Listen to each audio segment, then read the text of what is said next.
ونستعينه ونستغفره ونعوذ بالله من شرور أنفسنا ومن سيئات أعمالنا من يهده الله فلا مضل له ومن يضلل فلا هادي له أشهد أن لا إله إلا الله وأشهد أن محمدا عبده ورسوله بلغ الرسالة وأدى الأمانة حتى تركنا على مهجة البيضاء ليلها كنهارها فصلوات الله وسلامه عليه وعلى جميع أزواجه وأصحابه والتابعين ومن سار على نهجه ودربه إلى يوم الدين وبعد. Alhamdulillah, mari kita senantiasa panjatkan puji serta syukur kita kehadirat Allah Subhanahu wa Ta'ala, karena atas izin serta taufiknya pada malam hari ini kita bisa melanjutkan aktivitas kita seperti biasa. Alhamdulillah. Kemudian tidak lupa juga kami mengajak kita semua untuk juga senantiasa mengaturkan salawat serta kita kepada sauri pahlawan kita Nabi Muhammad sallallahu alaihi wasallam, karena dengan jasa beliaulah, karena dengan jerih payah beliau rela dilempari ketika berdakwah. Beliau mengeluarkan keringat, bahkan mengeluarkan darah ketika mengajak umat ke kalimah la ilaha illallah Muhammad Rasulullah. Dan juga semoga senantiasa salawat serta salam tercurahkan juga kepada istri-istri beliau, keluarga-keluarga beliau, sahabat serta tabi'in dan orang-orang yang senantiasa mengikuti beliau hingga hari akhir. Jamaah hadirin hadirat yang hadir pada malam hari ini, insyaallah ta'ala kita akan membahas sebuah tema yang semoga Allah Subhanahu wa Ta'ala jadikan tema ini sebagai ilmu bagi kita, bagi yang belum mengetahui. Dan juga semoga tema ini nanti menjadi mudzakarah bagi yang mengetahui. Namun sebelum kita masuk,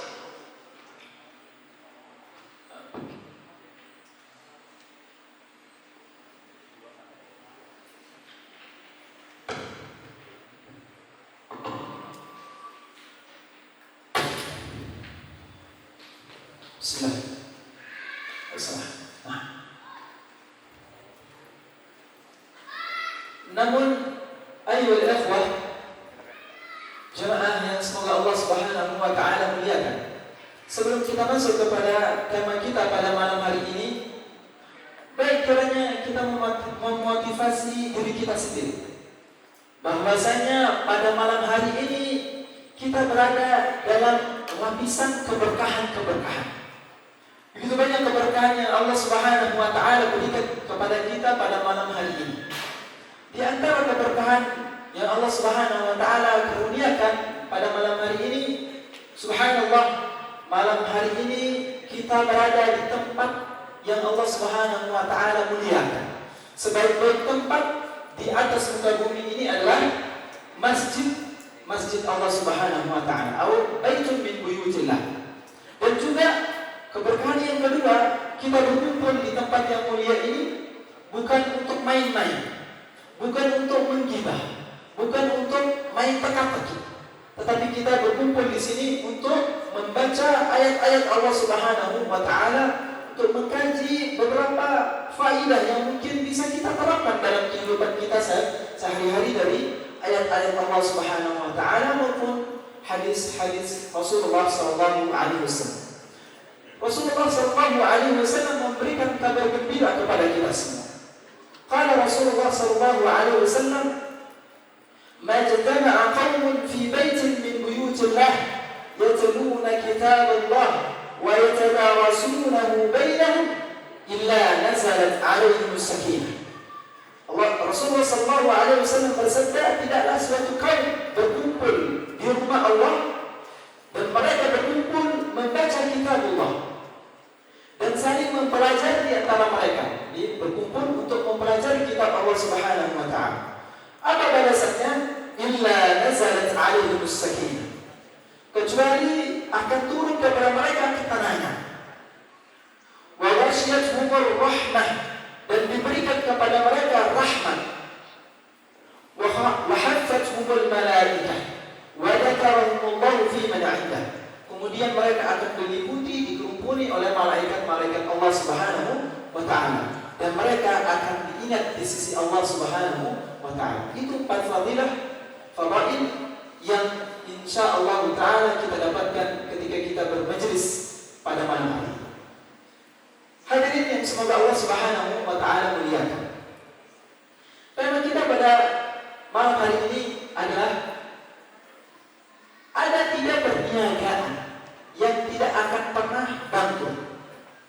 Ada 3 perniagaan yang tidak akan pernah bangkrut. Ada 3. Jangan begitu. Ya, ada 3 perniagaan yang tidak akan bangkrut. Ini yang akan kita bahas insyaallah ta'ala. Namun sebelum kita masuk ke pembahasan inti, kira-kira ketika kita membahas tentang perniagaan atau perdagangan atau bisnis, yang terbesit dalam pikiran antum kira-kira apa? Pasti yang terbesit adalah uang, ya kan? Atau mungkin ada yang lebih tinggi lagi. Kira-kira usaha apa atau bisnis apa yang punya keuntungan yang besar, yang tidak ada untung di dalamnya, tapi semuanya untung. Apakah ada bisnis yang seperti itu, ya Pak? Ada. Apa itu? Insyaallah nanti kita akan bahas. Kemudian hadirin yang dimuliakan oleh Allah Subhanahu wa taala, kita kenal dalam ilmu bisnis. Ya, jadi majelis ini kita anak bukan mentor bisnis ya, tapi sebelum kita masuk, anak kasih gambaran. Dalam ilmu bisnis ataupun perdagangan atau perniagaan, ada namanya untung dan ada namanya buntung. Ada namanya untung dan ada buntung ataupun rugi. Namun tahukah kita, ada sebuah bisnis, ada sebuah perdagangan, ada sebuah perniagaan yang tidak akan pernah mengenal yang namanya rugi, yang tidak akan pernah mengenal namanya buntung, tapi selalu untung. Perniagaan yang selalu untung. Apa itu? Ada yang bisa sebutkan kira-kira?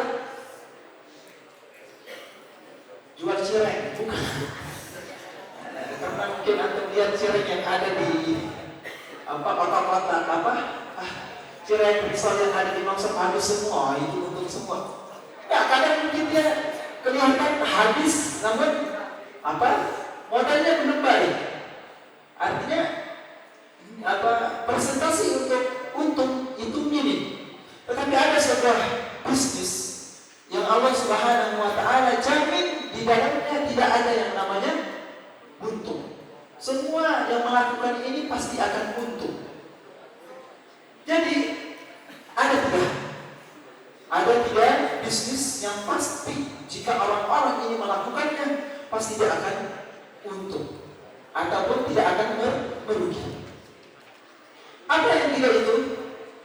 Namun sebelum masuk ke sana, Ana lebih suka menganalogikan bahwasanya ibadah kita, keseharian kita, ya, sholat kita, sedekah kita, hanya untuk Allah Subhanahu wa taala itu sebenarnya pada dasarnya kita sedang berniaga. Kita sedang berdagang dengan Allah Subhanahu wa taala. Gimana tuh berdagang dengan Allah Subhanahu wa taala? Kita sedang berniaga dengan Allah Subhanahu wa taala. Ada yang tahu apa barang dagangan Allah Subhanahu wa taala? Jadi ada ulang. Sekali lagi, ya, Anda minta semuanya perhatikan. Anda ulang sebelum Anda sebutkan tiga hal yang tadi, bisnis yang tidak ada ruginya itu. Anda katakan semua ibadah kita,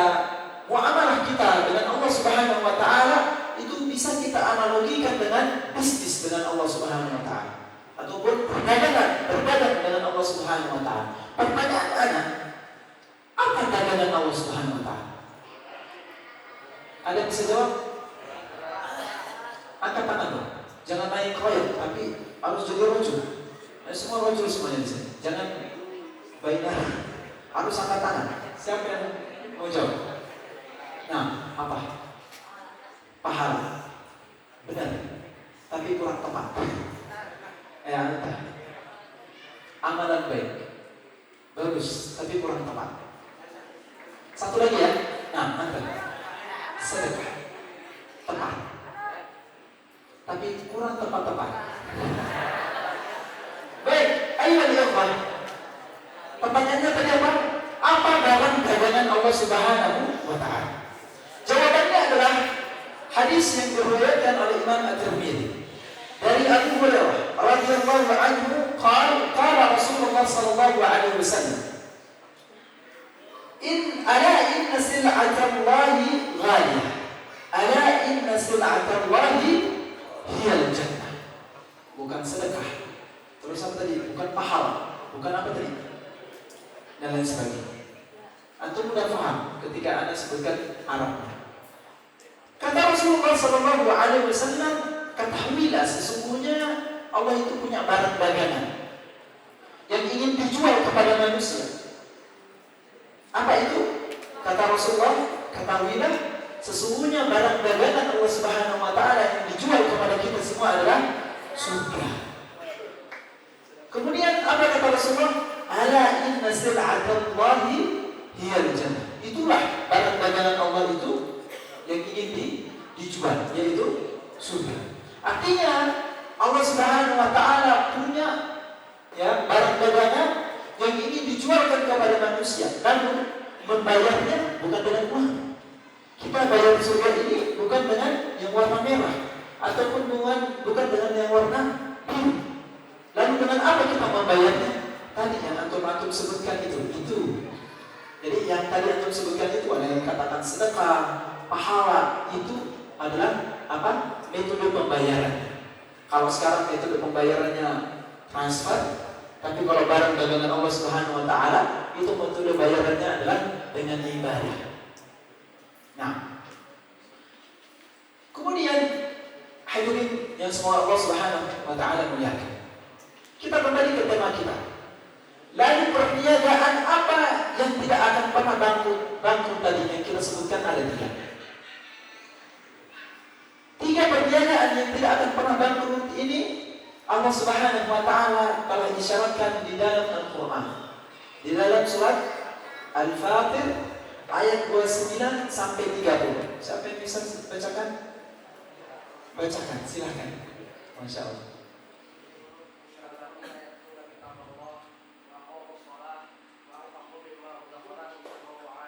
Hasbun, ahsan. Qulu masya Allah. Itu baru satu ayat ya. Nah, tapi sudah pas. Masya Allah. Itu tiga hal ya, tiga bisnis yang Allah Subhanahu wa taala ya berikan kepada manusia jika dia melakukannya, maka surga itu yang tadi barang dagangan Allah Subhanahu wa taala yang mahal itu akan tercapai. Ada tiga. Apa tadi? Qala Allah Ta'ala, innal ladzina yatluna kitab Allah. Sesungguhnya orang-orang yang selalu membaca kitab Allah. Ini yang pertama. Wa aqamus shalah wa anfaqu mimma razaqnahum. Mendirikan salat dan menginfakkan harta yang dikaruniakan kepadanya. Sirran wa alaniyah, baik secara sembunyi ataupun terang-menerang. Apa lanjutan ayatnya? Yarjuna tijaratan lan tabur. Mereka yang mengerjakan tiga bisnis tadi, yaitu apa tadi yang tiga bisnis? Tilawatul Quran, membaca Al-Quran. Kemudian yang kedua tadi apa? Wa aqamus shalah, mendirikan salat. Ini bisnis yang kedua. Bisnis yang ketiga apa? Al-infaq ataupun bersedekah. Yarjuna tijaratan lan tabur. Allah Subhanahu wa taala berikan isyarat bahwasanya tiga hal yang tadi itu adalah perniagaan yang lan tabur. Apa arti lan tabur? Tidak akan merugi. Tiga bisnis ini, tiga amalan ini tidak akan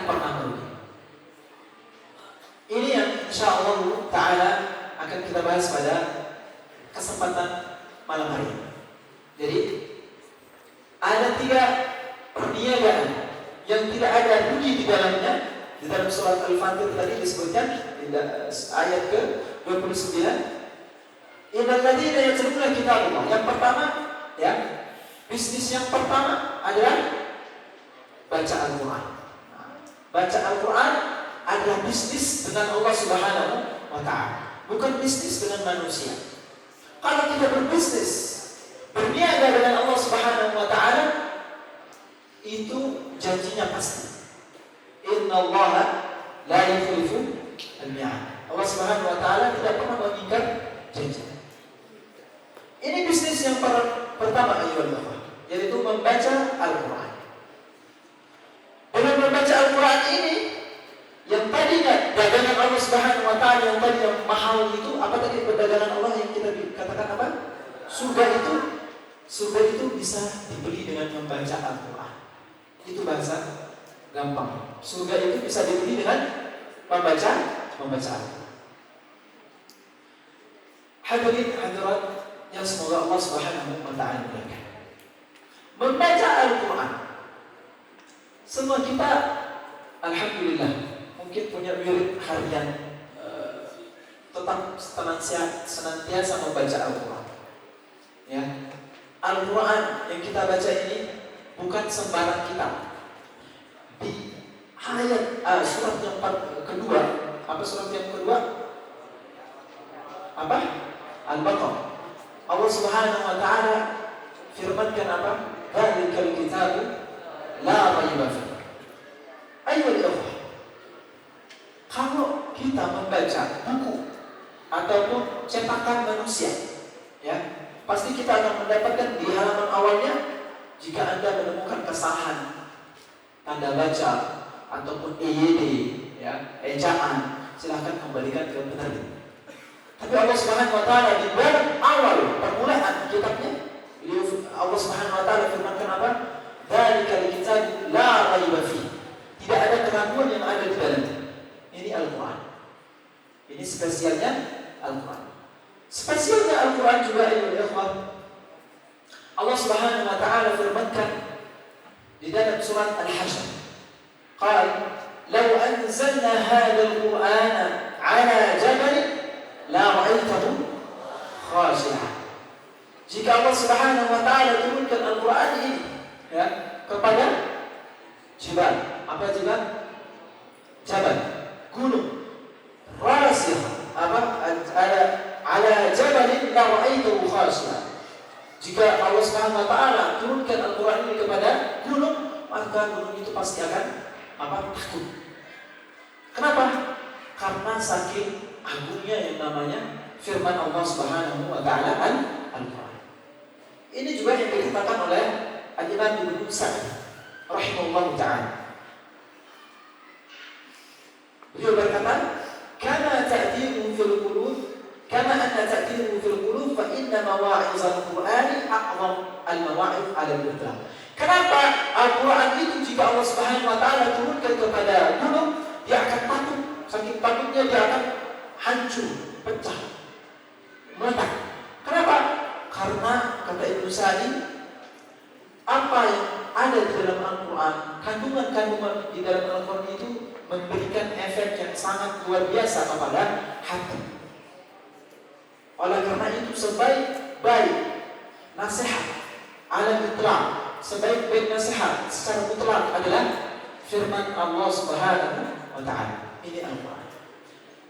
Dan juga Allah Subhanahu wa Ta'ala telah memastikan Al-Quran ini terjaga dibandingkan dengan kitab-kitab yang lain.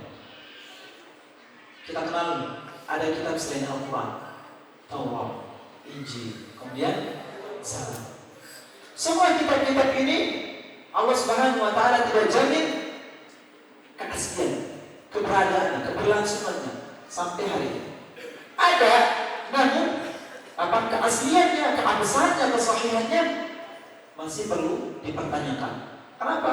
Karena orang-orang yang ada di dalamnya, misalnya seperti Nasrani kemudian Yahudi, sudah melakukan tahrif, melakukan berubah isi dari Al-Quran mengikuti hawa mereka. Namun Al-Quran sudah mengubah isi Taurat, Injil, Zabur. Namun Al-Quran Allah Subhanahu wa taala sudah pastikan keaslian, keabsahan sampai kepada kita.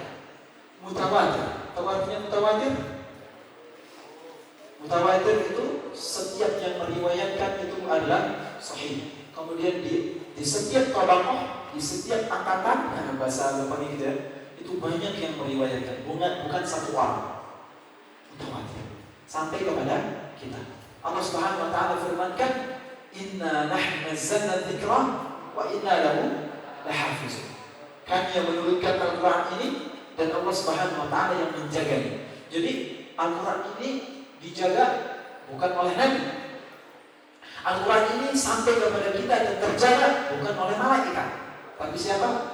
Allah Subhanahu wa taala yang langsung mengambil alih supaya Al-Quran ini terjaga keaslian, supaya Al-Quran ini tidak ada yang berubah isi. Ini Al-Quran. Ayo. Selain itu juga Al-Quran adalah miftahu as-sa'adah, kunci kebahagiaan baik di dunia maupun di akhirat. Allah Subhanahu wa taala berfirman, "Kitabun anzalnahu ilaika litukhrijan nas minadh-dhulumati ila nur." Kami turunkan kepada Muhammad sebuah kitab. Untuk apa? Litukhrijan nas minadh-dhulumati ila nur. Untuk mengeluarkan manusia dari kegelapan menuju cahaya. Kebahagiaan yang dulunya sebelum Al-Quran turun, kehidupan manusia tidak tertata. Tidak ada yang namanya akhlak, tidak ada yang namanya saling menghormati, tidak ada yang namanya saling membantu. Semua hukumnya adalah hukum riba. Yang kuat itu yang menang. Tapi begitu Al-Quran turun, begitu Al-Quran tersampaikan, Allah Subhanahu wa taala tidak melihat siapa yang kuat, tapi yang paling bertakwa. Ini Al-Quran. Kita kembali ke bisnis kita yang pertama. Perniagaan yang pertama yang tidak akan pernah rugi yaitu membaca Al-Quran. Membaca Al-Quran, ayo ikhwan, adalah salah satu kriteria yang paling mendasar bagi seorang yang beriman kepada Allah dan beriman kepada Al-Quran. Jadi orang-orang yang mengaku beriman kepada Allah kemudian tidak pernah membaca Al-Quran, nah ini perlu dipertanyakan. Jadi kriteria yang paling mendasar, yang paling rendah ketika seseorang beriman kepada Allah Subhanahu wa taala itu adalah membaca Al-Quran. Dia senang membaca Al-Quran, tentu dengan mentadabburi. Allah Subhanahu wa taala firmankan di dalam surat Al-Baqarah ayat 121. Alladzina atainahumul kitaba yatlunahu haqqa tilawatihi. Orang-orang yang kami turunkan kepada mereka kitab, yatlunahu haqqa tilawatihi, dan mereka membacanya dengan sebenar-benar bacaan. Ulaika yu'minuna bih. Maka orang-orang yang membacanya itu adalah orang-orang yang benar-benar beriman. Wa man yakfur bihi fa ulaika humul khasirun. Sedangkan barang siapa yang tidak beriman kepada Al-Quran, maka mereka adalah orang-orang yang merugi. Di ayat ini ada isyarat Isyaratnya apa? Bahwasanya orang-orang yang beriman kepada Allah Subhanahu wa taala itu kriterianya adalah dia membaca Al-Quran. Yatluna kitab Allah atau yatluna haqqa tilawatihi. Alladzina atainahumul kitaba yatluna haqqa tilawatihi. Membacanya dengan sebenar-benarnya. Apa makna dari yatluna haqqa tilawatihi? Nah, ini pertanyaan. Apa makna dari yatluna haqqa tilawatihi? Membacanya dengan sebenar-benarnya. Al-Imam Muhammad ibnu Ahmad Al-Qurtubi di dalam kitab tafsir beliau, Tafsir Al-Qurtubi. Apa nama tafsirnya Imam Al-Qurtubi? Tafsir Al-Qurtubi?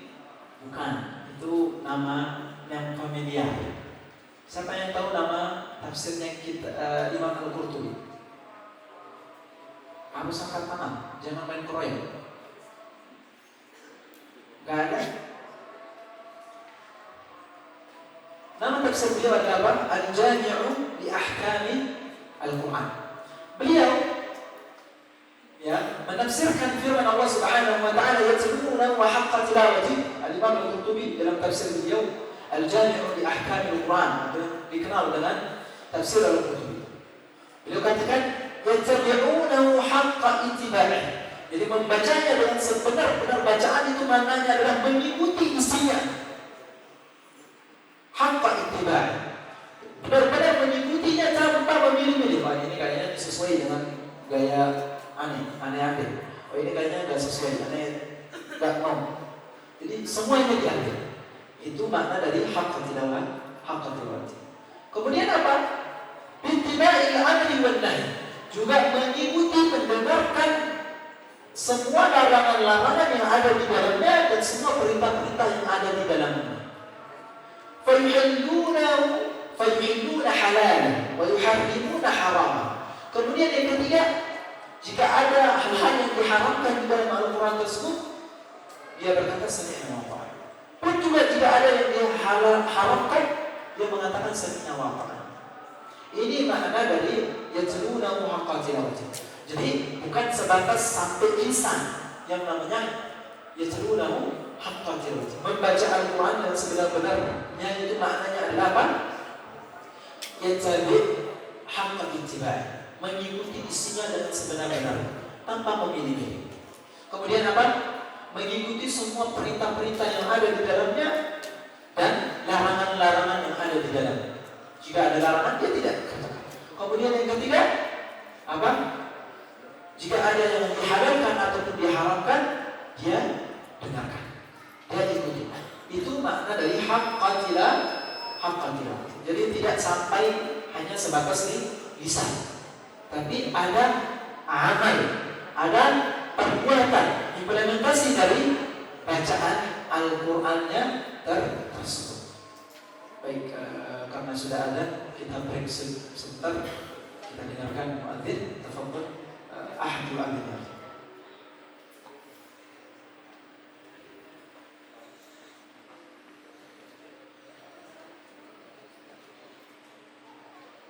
نعم تفضل.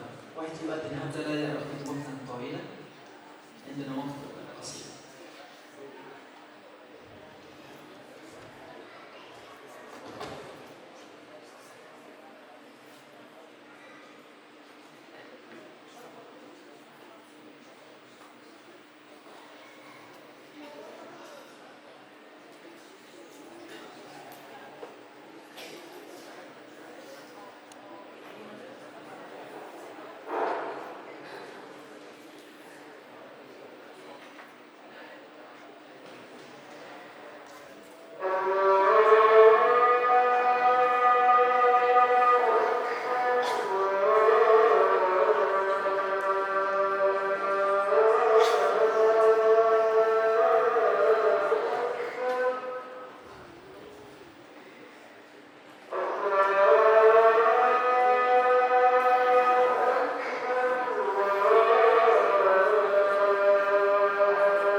Baik, sebelum kita lanjut,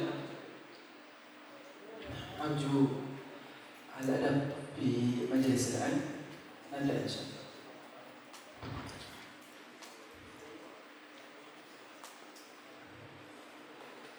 Alhamdulillah wassallallahu ala rasulillah wa ba'd.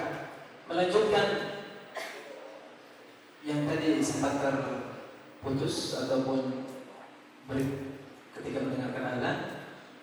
Ayyuhal ikhwah, hadirin hadirat yang semoga Allah Subhanahu wa taala muliakan. Tadi terakhir kita sebutkan bahwasanya membaca Al-Qur'an itu adalah kriteria seseorang itu dikatakan beriman. Dalilnya tadi apa? Alladzina atainahumul kitaba yatlunahu haqqa tilawatihi ulaika yu'minuna bihi. Orang-orang yang kami turunkan kepadanya kitab Al-Quran, kemudian mereka membacanya, maka mereka itulah orang-orang yang beriman. Artinya, ayyuhal, di sini Allah Subhanahu wa taala mengisyaratkan bahwasanya kriteria seseorang yang beriman itu di antaranya adalah yatlunahu haqqa tilawatihi, membaca Al-Quran itu dengan sebenar-benarnya. Dan kita sudah katakan bahwasanya Al-Imam Al-Qurtubi menafsirkan firman Allah Subhanahu wa taala yatlunahu haqqa tilawatihi, yaitu apa? Yattabi'unahu haqqa ittiba'ihi. Yang pertama adalah mengikuti isinya tanpa pilih-pilih. Kemudian yang kedua apa? Ittiba'il amri wan nahi, mengikuti perintah-perintah yang ada di dalamnya dan menjauhi semua larangan-larangan yang ada di dalamnya. Kemudian yang ketiga apa? Yuhilluna halalahu wa yuharrimuna haramah, menghalalkan apa yang dihalalkan dan mengharamkan apa yang diharamkan oleh Al-Quran. Ini makna yatlunahu haqqa tilawatihi. Kesimpulannya, membaca Al-Quran itu ayyuhal tidak sampai hanya lisan, tetapi ada amal. Ini adalah konsekuensi dari kita membaca Al-Quran.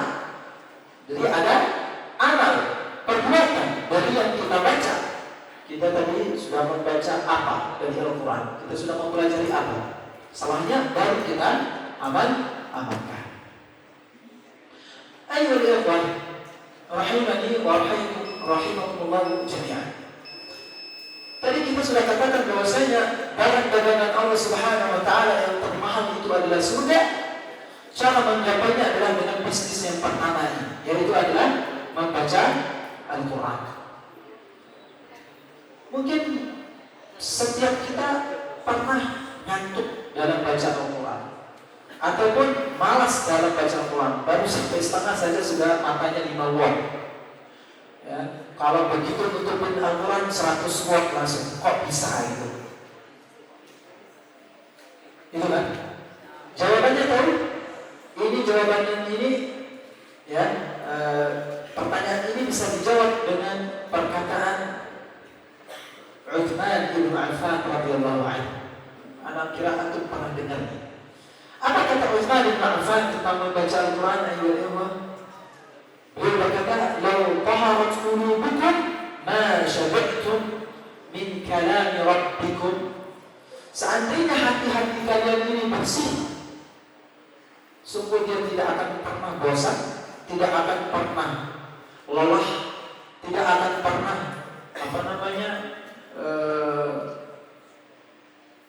kenyang dari isi yang terkandung di dalam Al-Quran. Ingin membaca terus. Ayat 1 sudah selesai, mencari pelajaran apa sih isinya. Ternyata ayat berikutnya menarik. Apa ini?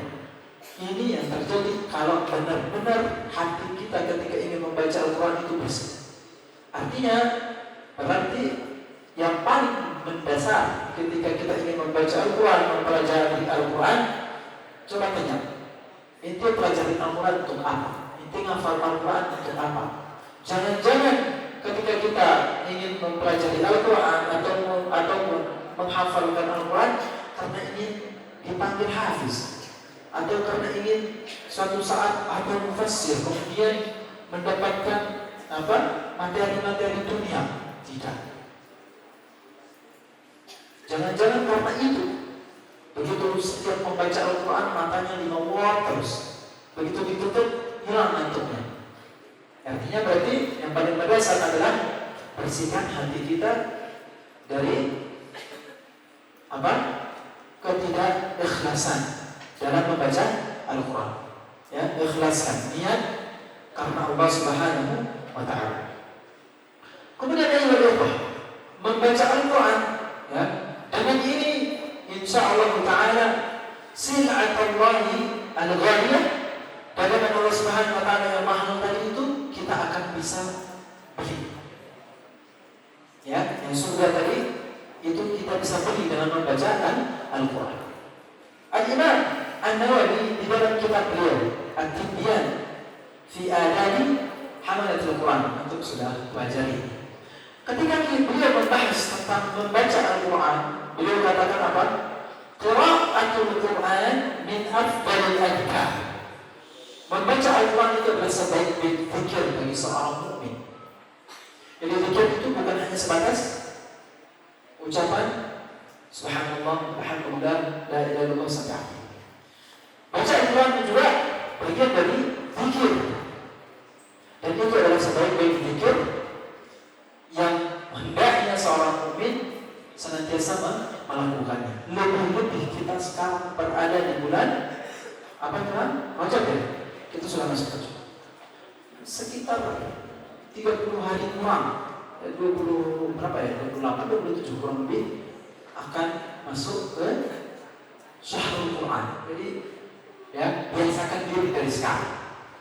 Ya, biasakan diri dari sekarang. Yang antum hafal tadi sore, dan setelah sholat isya, antum sholat ba'diyah, baca itu apa yang antum hafal tadi. Jadi bukan hanya sebatas menghafal, tapi antum mengamalkan yang antum baca tadi. Ya, itu cara mengamalkan. Kemudian berikutnya, pertanyaannya, apa kewajiban kita terhadap Al-Quran? Tadi kita sudah singgung, bukan hanya sebatas membaca, tetapi juga ada amal yang perlu kita praktekkan terhadap isi-isi kandungan yang ada di dalam Al-Quran. Itu makna dari haqqa tilawah. Pertanyaannya sekarang, apa kewajiban kita terhadap Al-Quran? Setidaknya, ya, di sini kami sudah mengumpulkan beberapa kewajiban kita terhadap Al-Quran yang kami ambil dari beberapa faedah yang disampaikan oleh para ulama. Yang pertama, ya, kewajiban kita terhadap Al-Quran, al-iman bil-Quran wa tasdiqu bihi, beriman kepada Al-Quran bahwasanya itu adalah kalam Allah dan mempercayai apa yang ada di dalamnya. Itu makna dari at-tasdiqu bihi.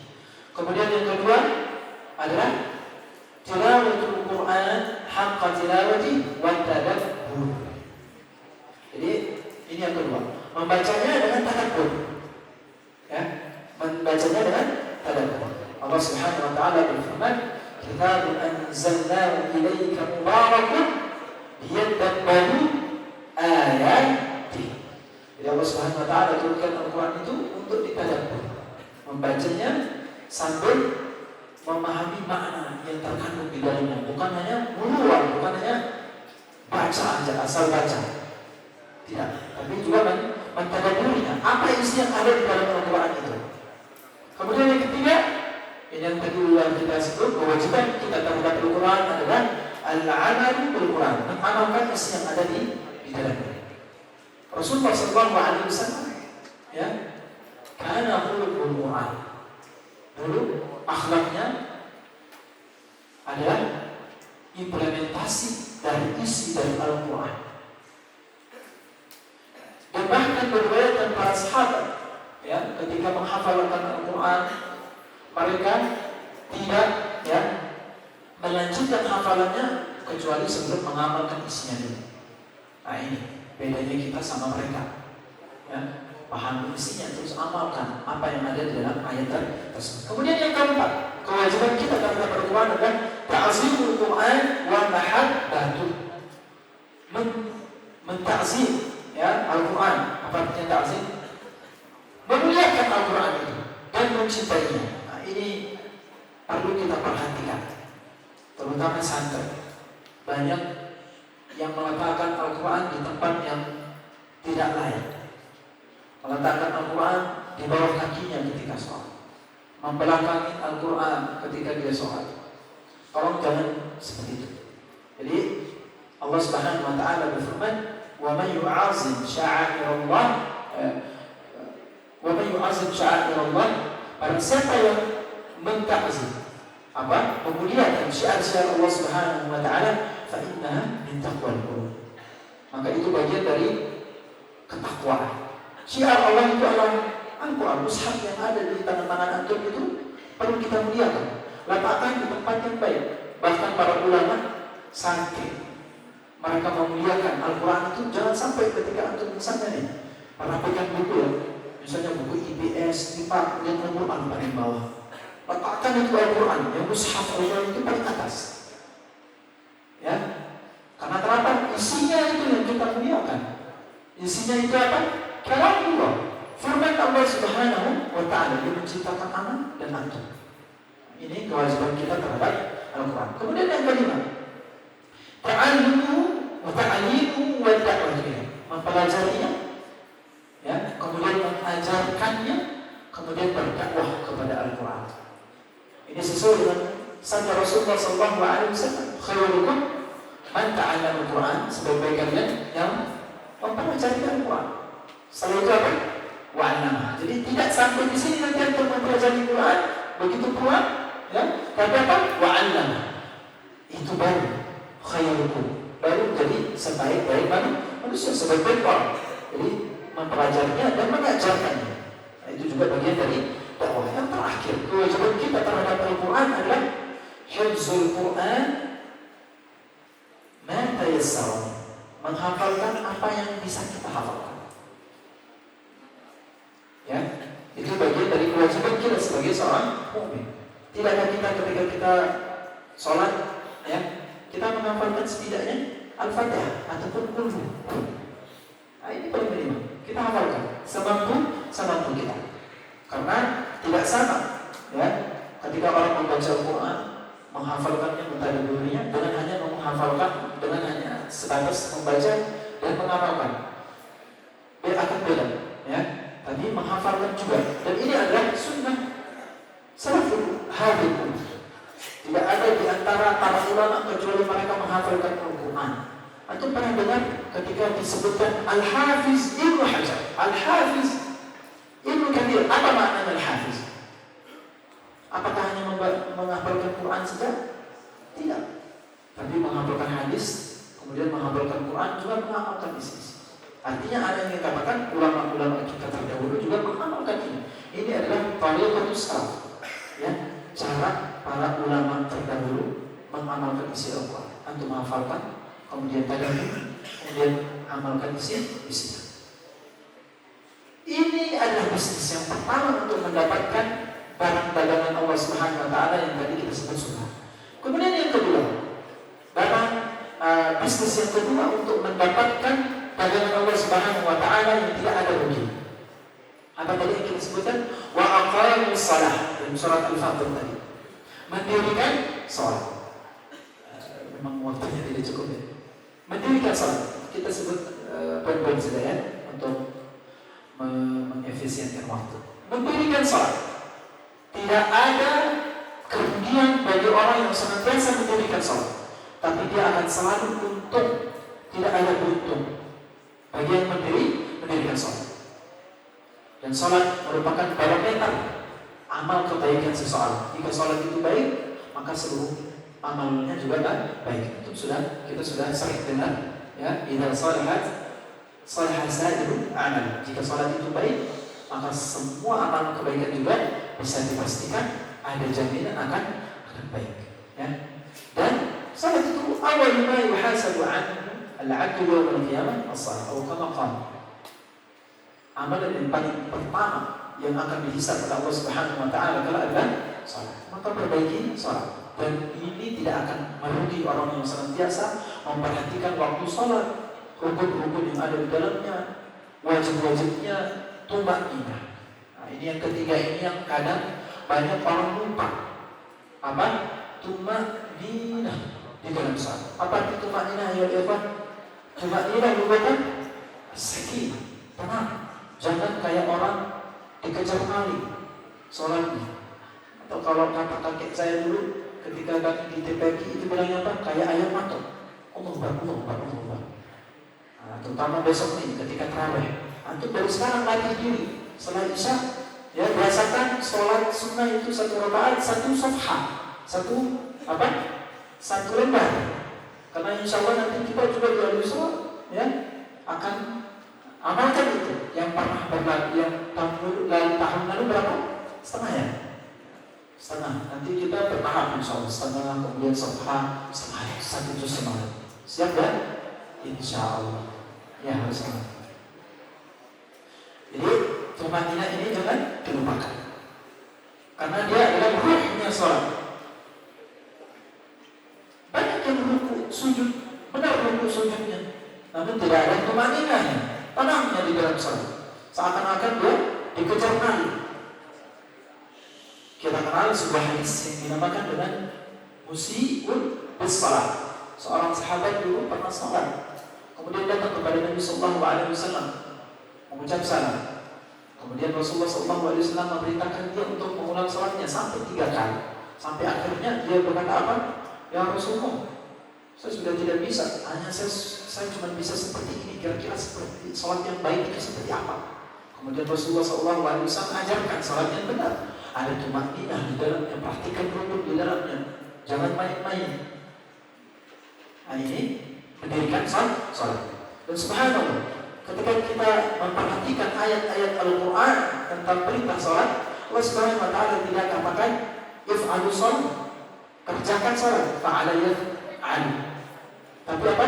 Aqama yuqimu wa aqamu sholat, dirikan, tegakkan itu. Artinya adalah rukunnya diperhatikan, sunnahnya ditinggalkan. Ini sunnah enggak, bahkan karena dia sunnah kita kerjakan.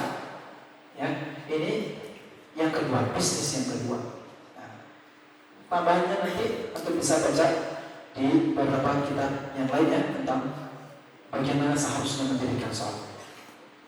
Kemudian yang ketiga, barang dagangan yang bisnis yang ketiga yang tidak ada rugi di dalamnya adalah menginfakkan harta di jalan Allah Subhanahu Wa Taala. Mendermakan harta yang Allah Subhanahu Wa Taala karuniakan kepada kita. Allah Subhanahu Wa Taala berikan busyra, kabar gembira dalam surat Al-Baqarah. Mathalul ladzina yunfiquna amwalahum fi sabilillah kamathali habbah anbatat 7 sanabil. Perumpamaan orang yang menginfakkan hartanya di jalan Allah seperti sebutir biji. Yang sebutir biji ini nanti akan menjadi apa? 7 tangkai. Fi kul sab'a sanabil akan menjadi 7 tangkai. Kemudian 7 tangkai ini nanti akan menjadi apa? Fi kulli sumbulatin mi'atu habbah. Pada setiap tangkai ada 100 biji. Artinya dia akan menjadi banyak. Dan Rasulullah SAW sudah pastikan itu. Apa kata Rasulullah? Ma naqasat salabatun min mal. Sungguh tidak akan berkurang sebuah harta yang jika diinfakkan di jalan Allah Subhanahu Wa Taala. Mungkin jumlahnya berkurang dari segi matematik kita. 10 juta kita keluarkan 500.000 akan berkurang. Tapi di sisi Allah Subhanahu Wa Taala akan diperbanyak. Tadi jadi kita katakan 1 biji menjadi 7 tangkai. Kemudian di setiap tangkainya menjadi 100. Subhanallah.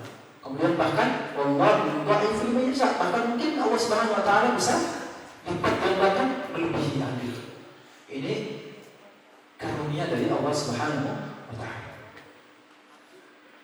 Kemudian tadi di dalam surat Al-Fatiha yang 29 kita sudah sebutkan sirran wa alani, menyimpangkan harta di jalan Allah Subhanahu Wa Taala, baik itu sirran, apa sirran itu?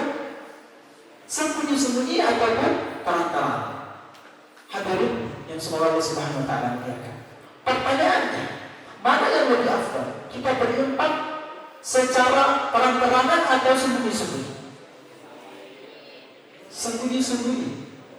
Ada pendapat yang lain? Ikhtalafa ulama mana yang lebih afdal? Apakah kita berinfak terang-terangan ataupun sembunyi-sembunyi? Ayo ikhwah, pada dasarnya ya, secara umum infak itu yang paling afdal adalah sembunyi-sembunyi. Dasarnya apa? Dalilnya apa? Firman Allah Subhanahu wa taala, "In tubdu shadaqati fa ni'mah." Jika kalian tampakkan sedekah itu hal yang baik. Tidak apa-apa, jadi kita tampakkan juga tidak apa-apa. Tapi lanjutkan ayatnya. Wa in tukhfuha wa tu'tuha al-fuqara fa huwa khairun lakum. Nah, ini garis bawah. Fa huwa khairun lakum. Namun sebaliknya sedekah itu jika kalian sembunyikan, fa huwa khairun lakum. Itu lebih baik. Jadi ada yang baik dan lebih baik. Jadi tidak mubah kita tampakkan sedekah itu, tidak mengapa. Tapi yang lebih baik apa? Sembunyi-sembunyi. Ini secara umum, ya. Dan juga dalilnya adalah hadis Rasulullah SAW ketika menyampaikan tentang 7 golongan yang akan mendapatkan naungan kelak di hari akhir. Beliau SAW menyebutkan salah satunya apa? Wa rajulun tasaddaqa bisadaqatin fa akhfa. Seseorang yang bersedekah kemudian menyembunyikannya sampai tangan kirinya tidak tahu apa yang diinfakkan oleh tangan kanannya. Ini artinya adalah isyarat tentang bahwasanya yang namanya sedekah sembunyi itu lebih afdal. Ini secara umum ayat ikhwah. Tetapi al-hukmu yataghayyaru bitaghayyuri al-ahwal wal azmina wal amkinah. Tapi hukum itu kadang bisa berubah. Ini nanti antum pelajari di usul fikih ya. Itu bisa berubah sesuai dengan zaman, waktunya, keadaannya. Tapi yang tadi kita katakan sedekah sembunyi itu lebih afdal, bisa saja dalam suatu keadaan sedekah yang terang-terangan itu bisa lebih afdal. Contohnya apa? Jika kita sengaja bersedekah, ya, kemudian menampakkannya untuk memotivasi teman-teman kita yang lain, maka jika itu niatnya, maka itu masuk dalam hadis Rasulullah SAW, "Man sanna sunnatan hasanatan falahu ajruha wa ajru man 'amila biha." Jadi tidak apa-apa jika motivasi kita, niat kita menampakkan sedekah itu adalah untuk mengajak teman-teman kita, ya, kita ikut bersedekah. Itu tidak apa-apa. Maka jika keadaannya seperti ini, maka bersedekah secara terang-terangan itu lebih afdal. Nah, ini tentang bersedekah apakah sembunyi ataupun terang-terangan. Kemudian ada sedekah yang tidak mesti dengan materi ataupun uang. Apa itu? Senyum. Saya senyum. Tidak butuh uang. Senyum kepada teman itu bagian dari sedekah. Tabassumuka fi wajhi akhika sadaqah. Senyum kita bertemu dengan teman, ya, dengan wajah yang berseri-seri, tidak cemberut, ya, jangan cemberut ketemu teman. Senyum itu adalah sedekah. Itu juga bagian dari sedekah. Dengan ini insyaallah ta'ala 3 bisnis ini, ya, kita bisa membeli sil'at Allah, barang dagangan Allah yang tadi dikatakan itu mahal, yaitu surga. Dengan 3 hal ini, dengan bisnis yang 3 ini, yaitu apa? Membaca Al-Quran, mendirikan sholat, dan berinfak di jalan Allah Subhanahu wa ta'ala. Kurang lebih ini yang dapat kami sampaikan dalam kesempatan ini, ya. Jika ada kata-kata yang salah, kami mohon maaf. Jika ada kebenaran itu datangnya dari Allah Subhanahu wa ta'ala. Kemudian berikutnya, kalau ada pertanyaan kita persilakan. Kita akan jawab insyaallah pertanyaan yang penting aja, ya.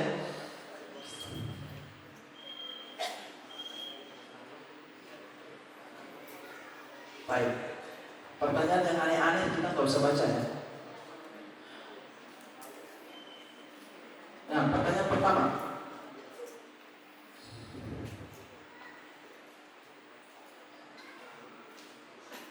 Assalamualaikum. Ustaz izin bertanya, apakah orang yang menghafal Al-Quran tetapi tidak mentadabburinya akan mendapatkan mahkota di hari kiamat nanti? Pertanyaan yang bagus. Alhamdulillah wassallallahu ala rasulillah wa ma taufiqi illa billah wa ba'd. Apakah ketika dia membaca Al-Quran atau tidak mentadabburinya, dia akan mendapatkan mahkota kelak. Kalau kita melihat ulum hadisnya, ya, di situ Rasulullah SAW ya sampaikan adalah membaca Al-Quran. Ya, jadi tentu sebatas membaca Al-Quran akan mendapatkan pahala. Namun ingat, pahala itu ada tingkat-tingkatannya. Ya, ketika Anda membaca Al-Quran dan mentadabburinya, itu tidak sama dengan hanya sebatas membaca. Ya, pada ganjaran dari Allah Subhanahu wa Ta'ala, namun ya ada tingkatan Allah Ta'ala. Kemudian pertanyaan berikutnya.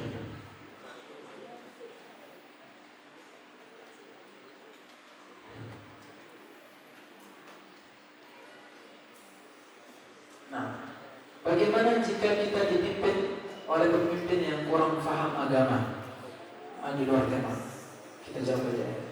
Alhamdulillah wassallallahu ala rasulillah wa ma taufiqi illa billah. Jika kita dipimpin oleh orang yang tidak paham agama, ya, maka ya yang wajib bagi kita adalah mendengarkannya jika dia tidak keluar dari jalur agama, ya.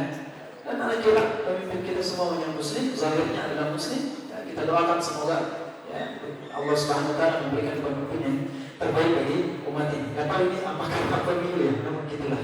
Baik, Allah Ta'ala. Afan Ustaz, kita tanya kenapa banyak orang yang mendengarkan lagu langsung hafal. Tapi kalau mendengarkan lagu langsung hafal. Tapi kalau Al-Quran nggak hafal-hafal, syukur. Yes. Anak banyak tanya. Tahu antum, ketika dia menghafalkan lagu itu apa motivasinya? Apa latar belakangnya dia menghafal lagu? Karena dia suka kan? Antum harus juga suka sama Al-Quran. Tadi kita sudah sebutkan salah satu kewajiban kita terhadap Al-Quran adalah apa? Ta'azimuhu wa mahabbatuh. Memuliakan Al-Quran tersebut dan mencintainya. Orang yang menghafal lagu itu bisa semenit banyak liriknya karena dia senang. Nah, antum perhatikan ketika menghafalkan Al-Quran, ya, senang kepada Al-Quran. Itu adalah sebaik-baik firman, sebaik-baik kalam Allah, ya, dan juga bersihkan hatinya. Seperti tadi yang dikatakan oleh Utsman bin Affan, "Wa taharat qulubukum ma sadi'at min kalami rabbikum." Seandainya hati-hati kalian itu bersih, maka kalian tidak akan pernah bosan, tidak akan pernah lelah untuk mentadabburi, membaca Al-Quran itu tersebut. Afwan Ustaz, apakah boleh bagi seseorang meminta kembali barang atau uang yang telah dia berikan ke orang lain? Tidak boleh. Tidak boleh. Wallahu ta'ala a'la wa a'lam bis-shawab. Ini yang dapat kita sampaikan pada kesempatan kali ini. Kita tutup dengan doa kafaratul majlis. Subhanakallahumma wa bihamdika asyhadu an la ilaha illa anta astaghfiruka wa atubu ilaik. Sallallahu ala rasulillah. Wassalamualaikum warahmatullahi wabarakatuh. Al Yusra TV, menuntun umat dengan ilmu.